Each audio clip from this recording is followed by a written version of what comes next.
기도하겠습니다. 하나님, 오늘 하나님 성령께서 이 종을 사로잡아 주셔서 하나님께서 기뻐 원하시는 온전한 진리의 말씀만 대언할 수 있도록 은혜 베풀어 주시옵소서. 듣는 모든 성도들의 마음속에도 성령께서 말씀하여 주셔서 하나님의 진리로 충만하게 도와주시옵소서. 예수님 이름으로 기도합니다. 아멘. 오늘은 맥주 감사 주일입니다. 맥주 감사절은 이스라엘 백성들이 출애굽해서 가나안 땅에 들어온 뒤에 첫 번째로 보리를 수확하고 하나님께 감사 예물을 드린 그 절기를 말합니다. 오늘은 우리 식으로 얘기하면은 가을에 지키는 절기지만 추수감사절과 같은 절기다, 이렇게 생각하시면 되겠습니다.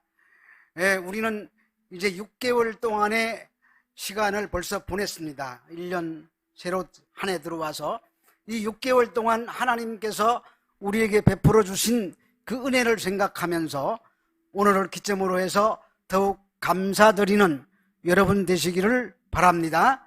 자, 오늘 말씀은 너무나 자주 듣고 많이 들어서 우리 귀에 아주 익숙한 말씀입니다. 여기 본문에 보니까 하나님께서 권능으로 에스겔에게 임하셔서 하나님의 신으로 그를 들어 올리시고 그리고 어느 골짜기로 데리고 가십니다. 그 골짜기에 보았더니 거기에 마른 뼈들이 가득했다고 본문은 기록하고 있습니다. 그 뼈를 보여주시면서 하나님께서 에스겔에게 하시는 질문이, 인자야, 이 뼈들이 능히 살겠느냐, 이렇게 질문하십니다. 자, 이 얘기를 우리는 일반적으로 부흥의 얘기라고 다 이해하고 있습니다. 오늘은 에스겔 이 말씀을 통해서 이 부흥이라는 내용에 대해서 생각해 보도록 하겠습니다. 에스겔이 유다 백성들이 2차로 포로 잡혀갈 때, 오늘 본문 2절에 보면은 여호야긴이라는 왕이 있었어요. 이 왕과 함께 바벨론으로 포로되어서 끌려갑니다. 그리고 바벨론에 포로돼서 끌려간 뒤에 약 5년 정도의 시간이 지난 다음에 에스겔이 하나님의 영으로 감동을 받아요. 그래서 그때부터 선지자의 역할을 감당하게 됩니다. 자, 이때는 이미 유다가 이스라엘 백성들이, 유다라고 해도 정확한 거죠. 유다 남왕국이 바벨론의 2번에 걸친 침공으로 인해서 1차, 2차 포로가 되어서 끌려가고 전쟁으로 말미암아 많은 사람이 죽고 땅은 피폐해졌고 굉장히 어려운 상태에 있을 때였습니다. 그런데 이때 살고 있는 이스라엘 백성들의 머릿속에는 어떤 생각들이 그들의 생각을 지배하고 있었느냐 하면은, 하나님의 성전이 예루살렘에 있고 하나님의 성전에는 하나님의 신이신 하나님이 임재하고 계시기 때문에 예루살렘은 절대로 멸망하지 않을 것이라는 확신을 가지고 살고 있었습니다. 눈물의 선지자인 예레미야가 예루살렘의 거리를 누비고 다니면서 이스라엘은 멸망한다, 예루살렘 성전은 멸망할 것이다 라고 예언했지만, 거짓 선지자들의 말과 또 하나님이 예루살렘 성전에 임재해 계시는 동안은 절대로 멸망하지 않는다는 그들의 생각 때문에 그 말을 받아들이지 않았습니다. 우리는 이 에스겔 선지자의 이 얘기를 들으면서 에스겔서의 중심축을 2개로 생각해 볼 수가 있습니다. 첫 번째 중심축은 하나님께서 유다에 대해서, 이스라엘에 대해서 심판하신다는 것입니다. 그 심판의 내용이 유다 백성들을 마지막으로 침공해서 유다 백성들이 포로되어서 바벨론으로 끌려갈 것이다. 그게 3차 포로를 의미하는 거겠죠. 이스라엘의 멸망을 얘기하는 겁니다. 그런데 또 두 번째 중심축은 멸망하는 것으로 끝나는 것이 아니라 그 이스라엘이 바벨론 포로에서 다시 회복되어서 유다 땅으로 예루살렘으로 돌아오게 될 것이다 라는 이런 회복과 구원의 말씀을 선포하고 있습니다. 그러니까 에스겔서의 두 가지 큰 중심축은 하나는 심판이고 하나는 구원이에요. 그래서 이 두 가지 주제를 가지고 여기서 에스겔서가 얘기하고 있습니다. 근데 에스겔서를 보면은 사사기와 유사한 패턴이 나타나고 있어요. 사사기의 특징을 우리가 너무나도 잘 아는 것처럼 그들에게 왕이 없었으므로 자기들 소견에 옳은 대로 행하였다고 기록하고 있습니다. 그 옳은 대로 행한 결과가 무엇이냐? 우상숭배로 나타난 것입니다. 우상숭배하니까 하나님이 징계하시고, 징계해서 고통스러우니까 부르짖고 회개하고, 회개하니까 하나님이 구원하시고 회복시켜 주신다는 내용이 사사기의 대표적인 사이클로 나타나고 있는 그 흐름이었습니다. 오늘 에스겔서는 사사기와 나타나는 그와 같은 여러 단계의 모습이 생략되어 있는 것 같지만 사실 사사기나 에스겔서에 나타나고 있는 패턴은 똑같습니다. 사사기의 심판이라는 그 심판 속에는 이스라엘 백성의 타락, 그리고 하나님의 징계가 그 속에 들어있는 것이고, 또 구원 속에는 이스라엘 백성들의 회개, 부르짖음, 그리고 하나님이 회복하시는 내용이 들어있기 때문에 사실 사사기의 패턴이나 이 에스겔서에 나타나고 있는 패턴은 같은 내용이라고 이해하실 수가 있습니다. 그래서 이스라엘 백성들은 절대로 하나님께 돌아올 수 없는 백성들이었는데도 불구하고 하나님께서 회개하지도 않은 이스라엘 백성들을 찾아오신다는 거예요. 그게 구원하신다는 거예요. 오늘 에스겔서는 회개가 생략되어 있는 구원입니다. 그런 구원이 여기에 나타나고 있는 것을 볼 수가 있습니다. 부흥이라는 이 단어의 성경적인 정의를 내린다면 이 부흥이라는 단어는 심판에서의 회복, 심판에서의 구원을 부흥이라고 정의할 수 있습니다. 그게 성경적인 의미입니다. 그래서 부흥이라고 전체를 에스겔서가 관통하고 있는데, 이 에스겔서를 관통하는 부흥이라는 이 단어가 에스겔서의 핵심 메시지가 됨을 우리는 알 수 있습니다. 자, 그런데 심판과 구원, 이 심판과 구원을 결정하는 아주 결정적인 요인이 있는데 그것이 뭐냐? 하나님의 임재 여부입니다. 하나님이 임재하고 계시면 거기에는 구원이 있고 회복이 있습니다. 하나님께서 그 자리에 계시지 않고 떠나버리신다면 그 자리에는 심판이 찾아오고 고통이 찾아오게 된다는 사실입니다. 그러니까 이 크게 흐르는 그 맥의 요점에는 하나님 임재하시느냐 임재하지 않느냐에 따라서 부흥과 또는 심판이 결정되어진다는 사실입니다. 그래서 하나님의 임재, 주님과의 동행, 주님과 함께 하심, 이것이 에스겔서의 핵심 메시지라고 말씀드릴 수가 있습니다. 그래서 에스겔서 8장에서 11장을 읽어보면 거기에 나오는 핵심적인 메시지가 뭐냐 하면은 하나님께서 예루살렘 성전을 떠나서 바벨론으로 이주해 가신다는 말이에요. 예루살렘 성전에 계신다고 믿었던 그 하나님께서 바벨론으로 이주해 가신다는 충격적인 이야기가 8장, 9장, 10장, 11장에 기록이 되고 있습니다.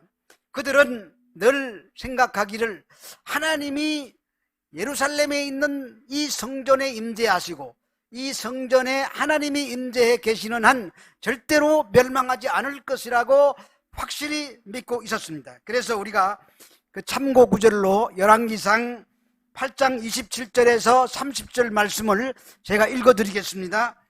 하나님이 참으로 땅에 거하시리까 하늘과 하늘들의 하늘이라도 주를 용납지 못하겠거든 하물며 내가 건축한 이 성전이오리이까. 그러나 내 하나님 여호와여, 주의 종의 기도와 간구를 돌아보시며 이 종이 오늘 주 앞에 부르짖음과 비는 기도를 들으시옵소서. 주께서, 중요한 요 부분이에요. 주께서 전에 말씀하시기를 내 이름이 거기 있으리라 하신 곳 이 성전을 향하여 주의 눈이 주야로 보시며 주의 종이 하나님께 비는 기도를 들으시옵소서. 이렇게 기록하고 있습니다. 자, 이와 같은 메시지, 이와 같은 사상은 구약 성경 내내 이스라엘 백성들의 뇌리 속에 박혀있는 핵심적인 메시지였었습니다. 그래서 그들은 하나님은 절대로 성전을 떠나지 않으실 것이고 성전을 떠나지 않는 이상 하나님이 계시는데 유다 땅, 남유다 왕국은 절대로 멸망하지 않을 것이다 라고 생각을 했습니다. 그런데 에스겔 선지자가 얘기합니다. 하나님께서 떠나신다는 거예요. 그리고 예루살렘 성전도 멸망하신다는 거예요. 그것뿐만 아니라 그 떠나신 하나님이 어디로 가시느냐? 바벨론으로 가신다는 거예요. 더 충격적인 사실입니다.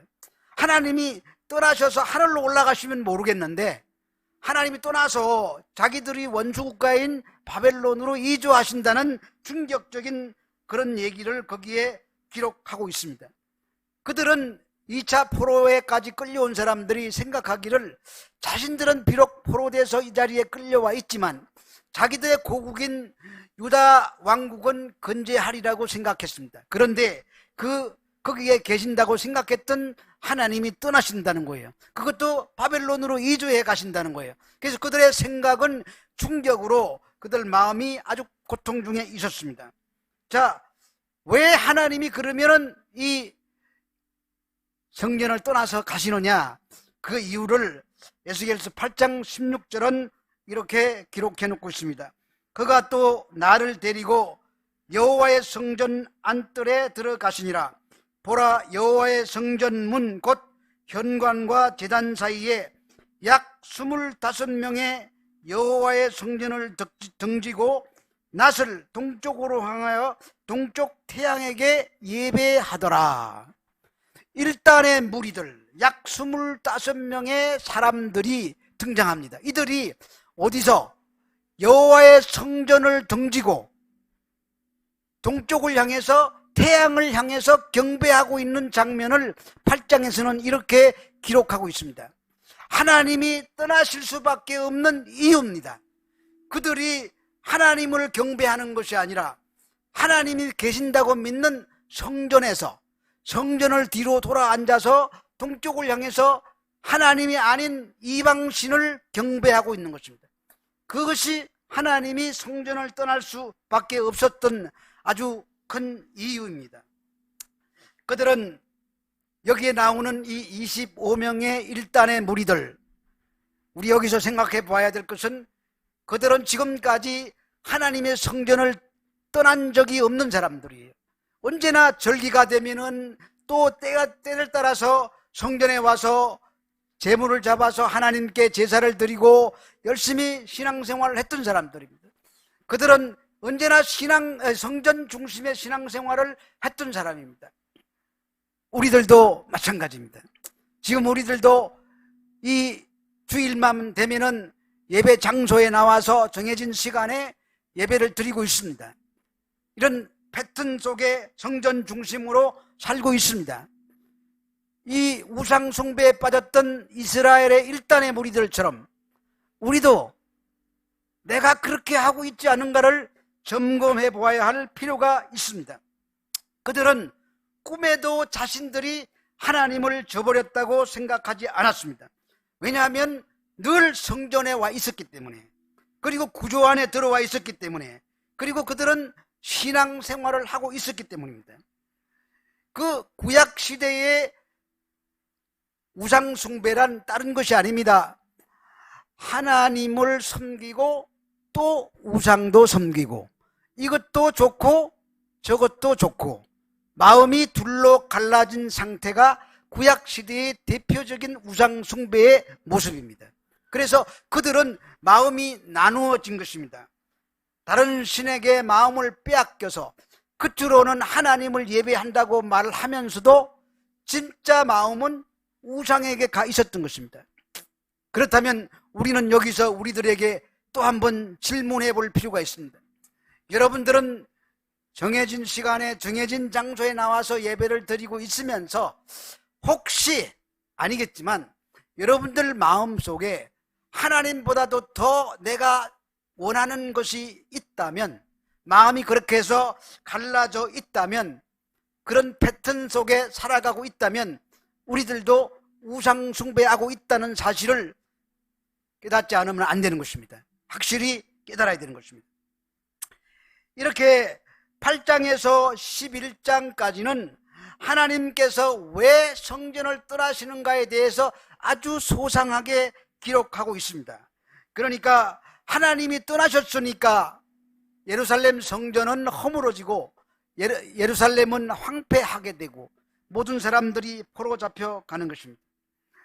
심판이란 아까도 말씀드렸지만 무엇이 심판이냐? 하나님이 나와 함께 계시지 않는 것이 심판이에요. 내가 하나님을 밀어냈어요. 내가 다른 것에 마음 빼앗겼어요. 그래서 우리는 내 마음 속에서 하나님을 밀어내는 거예요. 나도 모르는 가운데. 우리 마음 속에 세상 것들이 들어올 수 있는 가능성은 얼마든지 있어요. 왜냐하면 이 세상이라는 곳은 타락한 문화이기 때문에 이 타락한 문화는 언제든지 우리 마음속으로 뚫고 들어올 가능성이 굉장히 많습니다. 그래서 우리 중심으로 얘기한다면 우리가 하나님을 밀어내는 거예요. 하나님이 밀려나시는 게 아니에요. 우리가 밀어내는 거예요. 조금씩 스텝 바이 스텝 밀어내는 거예요. 그러면 하나님이 떠나시는 거예요. 그래서 우리들 마음속에 주님이 자리 잡으시고 주님이 자정하 계시고 그 주님이 예배를 받으시고 그분이 내 삶을 다스리는 분이어야 했는데 하나님 임재하지 않으심으로 이제 더 이상 하나님은 나의 주인이 아니시고 내 삶을 간섭하지 않으시는 거예요. 그게 심판이라는 말입니다. 그러나 하나님은 그렇게 포기하고 떠나시고 끝내시는 분이 아니라는 것입니다. 왜냐하면 하나님은 이 이스라엘 사람들의 하는 행태로 봐서는 이거는 반드시 멸망받아야 마땅합니다. 그래서 우리는 신명기적 사관, 즉 신명기적 역사관, 다른 말로 하면은 인과응보의 사상이에요. 원인이 있으니까는 결과가 있다. 이 말은 다른 말로 하면 신명기 28장에 보면은 너희가 내 말에 순종하고 이것을 지키면 내가 너희에게 복을 줄 것이고 너희들이 내 말을 순종하지 아니하고 거부하면은 내가 너희들에게 저주를 내리겠다. 이게 신명기적 사관이거든요. 그러니까 그런 사상의 이 성경은 말씀을 하고 있는데 그런 식으로 하나님이 하신다면은 이스라엘 백성들은, 유다 백성들은 당연히 멸망받아야 우리말로 하면 쌉니다. 마땅합니다. 그런데 하나님은 그렇게 하지 않았습니다. 거기에 플러스 십자가를 더하십니다. 하나님의 은혜와 긍휼과 사랑을 베푸시는 것입니다. 우리들은 정말 이렇게 은혜로 살아나고 있는데 오늘날 한국 강단, 교회 강단에서는 여전히 권선징악의 말씀을 선포하고 있다는 거예요. 선을 행하면 복을 받고 악을 행하면 벌을 받는다. 일단은 말이 맞는 것 같아요. 그런데 우리 인간은 바르게 살 수 있는 능력이 없어요. 재주도 없어요. 착하게 살 수 있는 재주도 없어요. 그래서 사람들이 그 바르게 살고 착하게 살자라고 얘기하면은 뭘 먼저 머리에 떠올리느냐 하면은 세상의 윤리와 도덕을 생각해요. 세상 윤리의 도덕의 기준으로 맞춰봐서 우리가 착하게 살아야 돼, 바르게 살아야 돼. 그거는 완전히 틀린 얘기입니다. 세상의 윤리, 도덕은 그거는 하나님이 원하시는 방법이 아닙니다. 뭐에 따라 살아야 되느냐? 말씀을 따라서 살아야 그게 착하게 사는 거예요. 말씀에 의지하여 사는 것이 그게 바르게 사는 거예요. 이 김능력 목사님 버전으로 얘기하면은 법과 식대로 사는 거예요. 하나님의 법과 식대로. 그런데 법과 식으로 끝나면 안 돼요. 거기 십자가가 더해져야 돼요. 우리는 로마서 3장에서 뭐라고 얘기하고 있습니까? 의인은 없나니 하나도 없다고 얘기하고 있어요. 우리는 아무리 법과 식대로 사는 것 같아도 의인 축에 못 들어가요. 왜? 십자가가 아니면 희망이 없습니다. 우리는 그렇게 바르게 사는, 착하게 사는 방법조차도 모르고 자기가 바르게 산다고 착각하며 사는 사람들이 굉장히 많습니다. 그런데 하나님께서는 절대로 이스라엘 백성들을 포기하지 못하십니다. 왜? 사랑의 하나님이시기 때문에. 하나님은 택한 백성들을 사랑하시되 끝까지 사랑하시는 분이에요. 그래서 한번 선택한 백성들은 절대로 버리지 아니하시는 하나님이세요. 그래서 하나님은 반드시 이스라엘을 회복시키실 것이며, 하나님은 또 어떤 하나님이냐? 능력이 많으신 하나님이세요.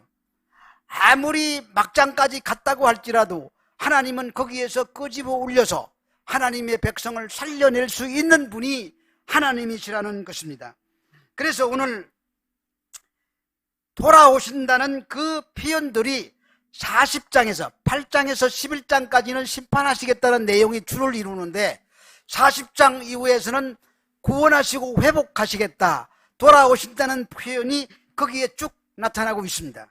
그래서 40장 이후에 보면은 새 성전을 짓겠다는 말씀을 하시고, 새 성전에 대한 온갖 규모가 설명이 되고 있습니다. 이 43장에 보면은 떠나셨던 하나님이 다시 성전으로 돌아오시는 장면이 기록이 되어 있습니다. 그리고 47장에 보면은 그 성전 문틈에서부터 물이, 생명수가 흘러나와서 동쪽으로 흐르다가 남쪽으로 꺾여서 흘러간다고 얘기하고 있습니다. 그래서 그 물이 흘러가서 닿는 곳마다 죽었던 것들이 살아나는 그런 은혜의 역사가 나타난다고 말씀하고 있습니다. 실제로 이 살아나는 47장으로 가서 보면은 거기 에스겔이 1천척을 측량해서 보니까는 물이 발목에 차고, 또 1천척을 했더니 물이 무릎에 차고, 또 1천척을 했더니 물이 허리에 차고, 또 1천척을 계수하고 측량해 봤더니 강물이라서 이제는 헤엄칠 수밖에 없었다. 그리고 그 강물이 흘러서 도착하는 곳마다 모든 죽었던 것들이 살아나는 그런 현상이 나타났다고 기록하고 있습니다. 이 얘기를 읽다가 저는 얼렁 생각한 게, 계시록 22장에 보면은 하나님의 나라에 보면은 생명수의 강이 흐르고 있는데, 이 생명수의 강물이 흘러서 닿는 곳마다 살아나는 역사가 일어나고 있어요. 그것과 연상이 되는 것입니다. 하나님께서 회복해 내시겠다는 것입니다. 자, 그러면 본문에서 얘기하고 있는 심판에서의 회복, 심판으로서의 구원으로 가는 것이 본문이 우리에게 나타내고 있는 전체의 주제라고 말씀을 드렸는데, 하나님은 그러면은 어떻게 돌아오실 수 있었을까요? 이스라엘 백성들이 하나님을 밀어냈어요. 조금씩 밀어내다가 아주 밀어냈어요. 그래서 하나님은 떠날 수밖에 없었어요. 그래서 하나님은 그나마 신앙이 좋은 포로된 이스라엘 백성들이 살고 있는 바벨론 땅으로 이주해 가시는 거예요. 근데 하나님이 또 돌아오신다고 하십니다. 돌아오시는데 또 밀어내면 어떻게 해요? 돌아오시는데 우리 인간들은 그 하나님 돌아오실 때는 좋았는데 금방 마음이 변하거든요. 우리 인간은요, 마음이 순식간에 변해요. 그래서 또 밀어내면 또 하나님이 떠나셔야 되겠다는 말입니까? 아닙니다. 하나님께서는 돌아오실 때는 확실한 대책을 세워놓으시고 다시는 떠나가지 않겠다는 그와 같은 계획을 세워놓으시고 돌아오신다는 것입니다. 해결책이 준비되어 있기 때문에 오셔서 우리의 왕이 되시고 영원토록 우리와 함께 하시겠다고 하나님께서는 돌아오시는 것입니다. 그 해답이 오늘 읽은 이 에스겔서 37장 1절로부터 14절에 나오는 마른 뼈들이 살아나서 큰 군대가 되는 그 이야기 속에 하나님이 왜 돌아오시는가를 설명하고 있는 메시지가 거기에 들어있다는 것입니다. 자, 마른 뼈 가득한 그 골짜기의 환상을 통해서 어떻게 우리에게 하나님이 돌아올 수 있는가, 그것을 에스겔서를 통해서, 이 마른 뼈 환상을 통해서 우리한테 설명해 주고 계시는 거예요. 내가, 너들은 나를 철저하게 밀어내고 또 밀어내겠지만, 그러나 나는 너희들에게로 돌아갈 수 있는 분명한 근거가 있다, 이렇게 말씀하고 계시는 것입니다. 아까 얘기한 것처럼 에스겔이 본 그 골짜기에는 마른 뼈가 가득했다고 그랬습니다. 가득했다라는 말은 원문은 야벳시인데, 이 야벳시라는 말은 무슨 뜻이냐면은 생명의 흔적이라고는 1도 찾아볼 수 없는 아주 절망적인 상태를 표현할 때 쓰는 단어예요. 이게 생명의 근거가 하나도 없어요. 오늘 우리가 읽은 본문 속에도 보면은 거기에는 뼈밖에 없어요. 살도 없고 힘줄도 없고 혈관도 없고 머리카락도 없고 아무것도 없어요. 뼈들도 각기 다 널브러져서 흩어져 있어가지고 어느 것이 어느 뼈인지 구분하지 못할 정도로 그렇게 사라진 상태, 도저히 회복이 불가능한 상태를 그렇게 말랐더라, 이렇게 야벳이 하고 표현하는 것입니다. 그런데 이런 하나님께서 오늘 에스겔에게 질문하십니다. 이 뼈들이 능히 살겠느냐? 인간적으로 인간적인 생각으로는 도저히 살아날 수 없는 일이죠. 하나님께서 에스겔에게 질문하시는 이유는 까닭은 네 생각은 어떠냐? 그렇게 물어보시는데, 여러분들의 삶이 지금 마른 뼈와 같다고 칩시다. 여러분들의 직장 생활이 마른 뼈와 같다고 생각해 보겠습니다. 여러분들이 하는 사업이, 여러분들의 가정이 마른 뼈와 같이 바짝 마른 상태라면은 하나님이 질문하십니다. 회복이 되겠느냐? 인간적으로 생각하면은 회복될 수가 없습니다. 그런데 하나님은 능히 하시는 분이세요. 그걸 우리에게 질문하고 계시는 것입니다. 오늘 마른 뼈가 살아나는 이 단어를, 아까는 부흥이라는 단어를 가지고 말씀을 드렸는데, 아무래도 부흥이라는 단어 갖고는 그 말을 표현하기가 좀 모자라는 것 같아요. 정확하게 표현하면은 부활입니다. 다시 살아나는 것입니다. 죽었던 것들이 다시 살아나는 것입니다. 우리는 죽은 지 3시간 만에 깨어났다는 얘기는 들었어요. 저도 간증을 들어봤으니까. 그래서 그냥 그 냉동실에 집어넣으려고 하다가 보니까 움직이는 것 같아서 꺼냈더니 깨어나서 살아났다, 그런 얘기는 들어봤는데, 완전히 죽어서 마른 뼈가 된 사람이 살아났다는 얘기는 인류 역사상 한 번도 그런 적은 없었습니다. 자, 오늘 본문 37장 5절에 보니까 주 여호와께서 이 뼈들에게 이같이 말씀하시기를, 내가 생기를 너희에게 들어가게 하리니 너희가 살아나리라, 이렇게 말씀하고 있습니다. 그래서 먼저 에스겔에게 하나님이 지시하는 거예요.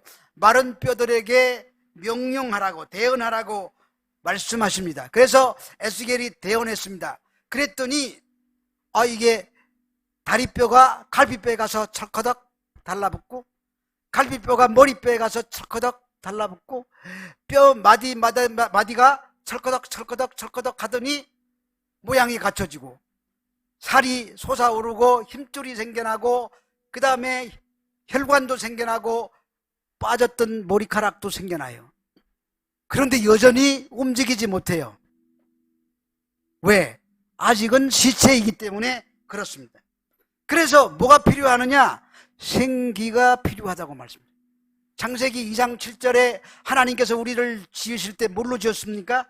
흙으로 사람을 지으시고 그 코에 생기를 불어넣으시니 생명이 된지라, 그렇게 기록하고 있습니다. 그래서 오늘 9절에 보니까 또 내게 이르시되 인자야 너는 생기를 향하여 대언하라. 생기에 대해 대언하여 이르기를, 주 여호와께서 이같이 말씀하시기를, 생기야 사방에서부터 와서 이 죽음을 당한 자에게 불어서 살아나게 하라 하셨다 하라, 이렇게 말합니다. 누구에게 대언한다고 얘기했습니까? 생기입니다. 이 생기를 우리가 본문으로 보니까 루아흐로 기록하고 있습니다. 루아흐라는 말을 사전적으로만 찾아보면은 바람이라는 뜻이 있어요. 그리고 영이라는 뜻도 있고 호흡이라는 뜻도 있습니다. 이게 엄격하게 딱 둘로만 나눈다면은 르아흐의 진짜 뜻은 바람과 영혼입니다. 바람과 영혼.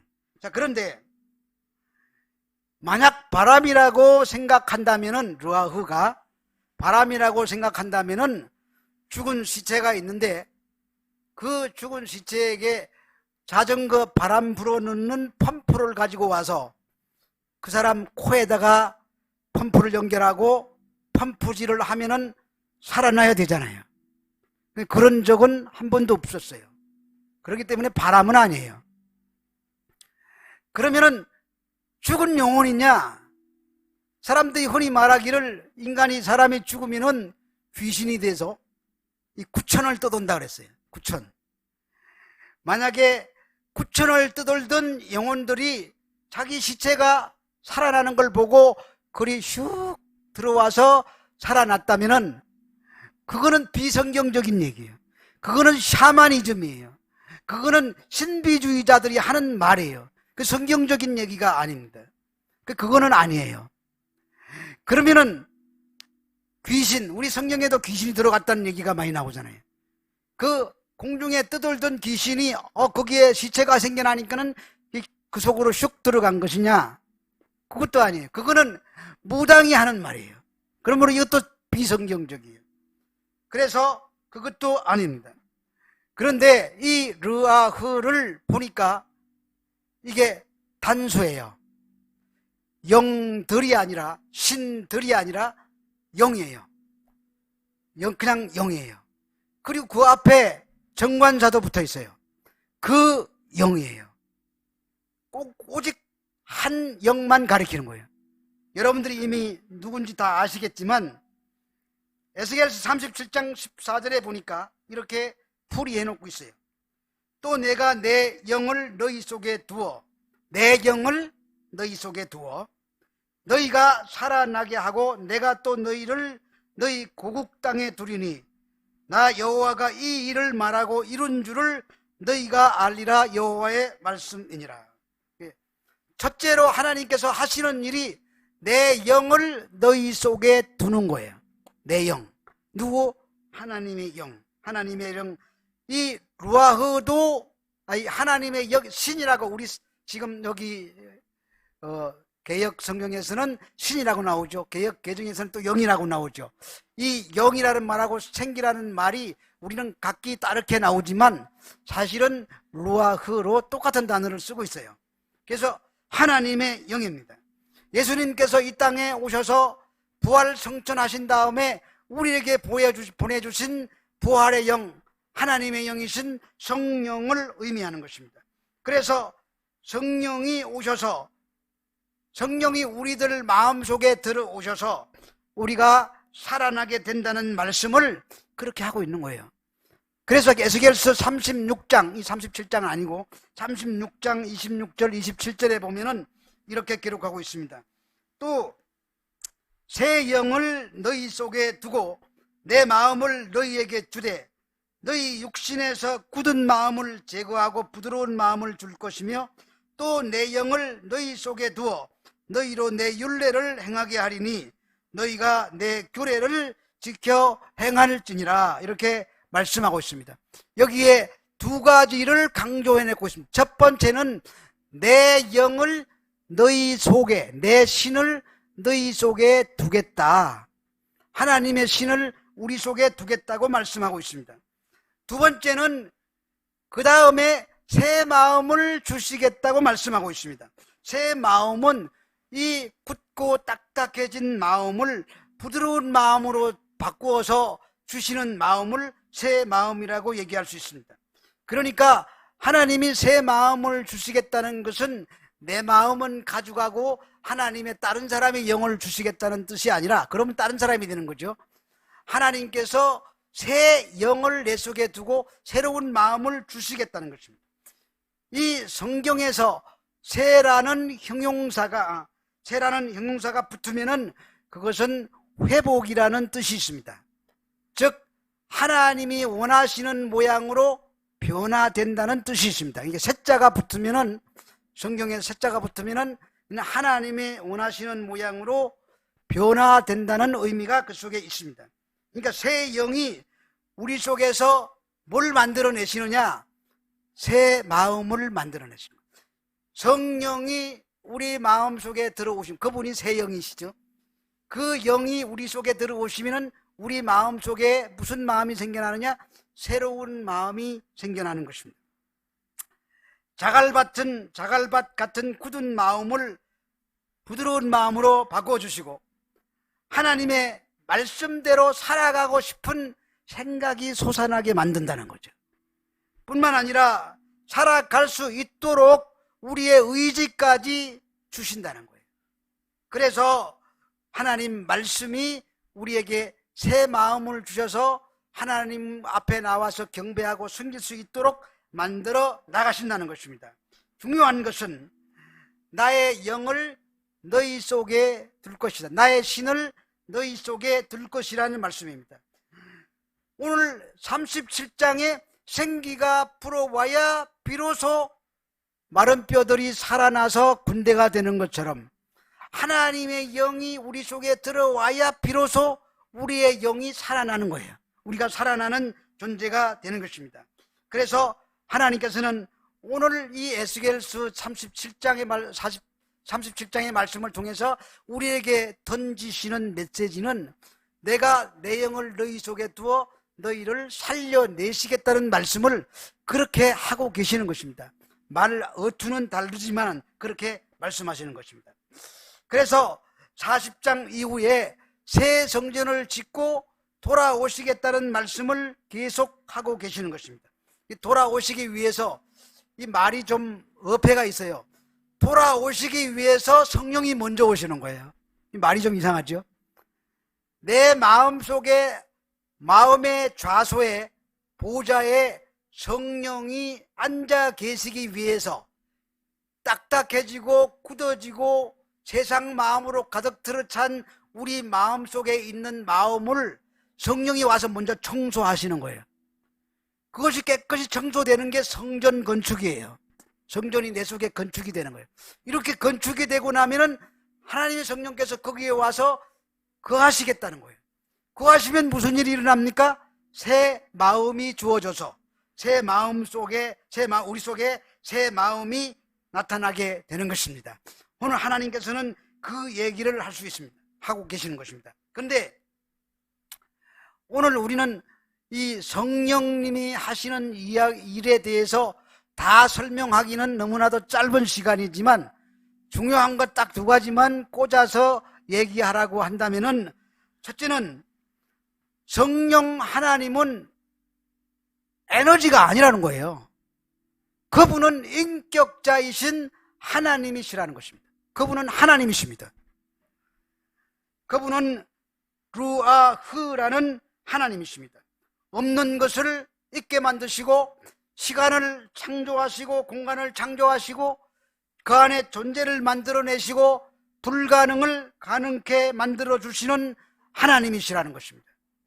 두 번째, 성령님은 하나님께서 정한 사람에게 임재하셔서 지혜를 주시고 능력을 주시고 힘을 주셔서 그것을 해낼 수 있는 에너지를 주신다는 분입니다. 출애굽기 31장 2절 3절에 제가 한번 읽어보겠습니다.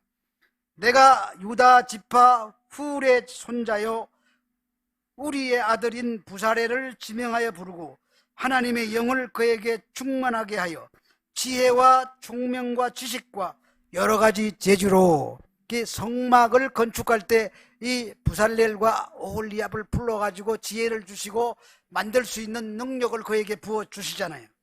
그래서 하나님께서는 새 영으로 우리 가운데 성령으로 오시면은 이렇게 할 수 있도록 우리에게 능력을 주신다는 말씀을 하고 있는 것입니다. 감당하도록 만들어 주신다는 것입니다. 구약의 하나님은 위드의 하나님이에요. 함께 하시는 하나님이십니다. 신약의 하나님은 우리 안에 거하시는 하나님이십니다. 그래서 구약의 하나님은 함께 하시고 떠나시고 왔다 갔다 하실 수 있는 하나님이시지만, 신약의 하나님은 우리 속에 내주하시는 인하시는 하나님이시기 때문에 왔다 갔다 하지를 않으십니다. 그래서 베드로전서 2장 9절에 보니까는 오직 너희는 택하신 족속이요 왕같은 제사장이요 거룩한 나라라고 하시는 것입니다. 우리 안에 누가 있기 때문에 그렇게 말씀하십니까? 성령이 거하기 때문에 그렇게 말씀하시는 것입니다. 오늘 저와 여러분들 심령 속에, 우리 마음의 좌소 안에 성령이 내주해 계신다는 것을 믿으시기 바랍니다. 우리가 하나님의 나라입니다. 우리가 하나님 성령이 우리 안에 와 계십니다. 그런데 많은 사람들이 이 성령에 대해서 오해하고 있습니다. 어떤 에너지를 주시는 분 정도로. 성령님은 비타민 드링크가 아니십니다. 그래서 우리를 리부팅해서 프레시하게 만들어 주시는 그런 하나님이 아니십니다. 내가 목말라서 드링크 마시듯이 쭉쭉 마셔가지고 어떤 에너지파를 발산하게 하시는 그런 분이 아니십니다. 제게 능력 주시면 제가 그 능력 받아가지고 어떻게 좀 해보겠습니다. 제게 능력 주십시오. 그래서 능력 주시는 분이 아니십니다. 성령께서 오셔서 직접 행하십니다. 그분이 우리 속에 할 수 있는 그런 모든 것을 다 해내시는 것입니다. 내가 아니고 내 안에 계시는 성령께서 하신다는 말씀입니다. 그래서 우리는 성령님 잠깐 비키시면 제게 능력만 주시고 잠깐 비키시면 제가 좀 해보겠습니다. 이래서는 안 되는 것입니다. 왜? 하나님은 인격자 하나님이시기 때문에 그렇습니다. 그 예수께서는 인자야 이 뼈들이 능히 살겠느냐? 인간적으로는 안 되지. 나는 할 수 있어. 그 얘기를 하고 계시는 거예요. 하나님은 너희들은 안 되지만 내가 한다. 그 얘기를 오늘 에스겔서 37장을 통해서 그렇게 말씀하고 계십니다. 두 번째, 성령님은 창조의 능력을 갖고 계시는 하나님이세요. 태초에 하나님이 천지를 창조하시니라. 하나님이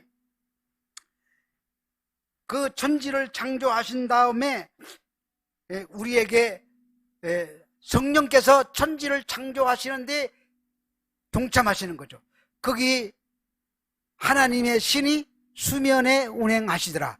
이 천지를 창조할 때 하나님께서 수면에 운행하셨다는 걸 볼 때 성령께서 창조주 하나님이시라는 것을 우리는 알 수가 있습니다. 여러분, 우리가 한 가지 더 생각해야 될 것이 있습니다. 과연 그러면 여러분들은 내 안에는 성령이 와 계시는가? 여러분들 앞에 질문을 여러분들 자신이 해봐야 됩니다. 고린도후서 4장 11절 12절 말씀을 보니까 우리 살아있는 자가 항상 예수를 위하여 죽음에 넘겨짐은 예수의 생명이 또한 우리 죽을 육체에 나타나게 하려 함이라, 이렇게 말씀하고 있습니다. 우리가 신앙 때문에 고통을 당한다는 얘기를 하고 있는 것입니다. 예수 믿으면 이 땅에서 잘 먹고 잘 입고 잘 사는 게 아니에요. 예수 믿으면 예수 믿는 것 때문에 내 안에 보이지 않게 보이게 고난이 찾아오고 힘든 일이 찾아오게 되는 것입니다.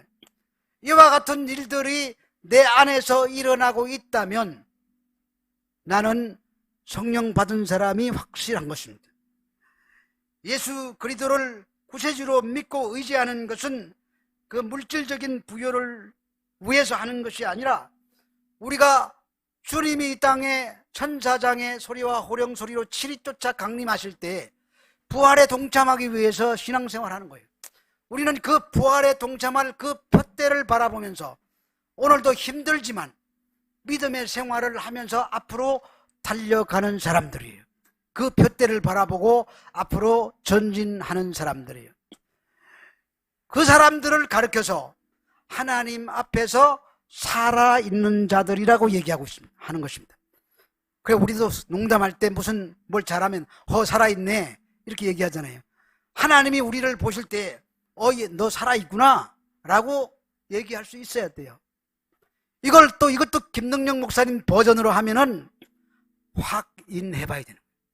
내게 과연 그런 믿음의 흔적들이 나타나고 있는가? 날마다 확인해 봐야 돼요. 안 나타나고 있으면 무릎 꿇고 회개하며 통탄해야 될 노릇이에요.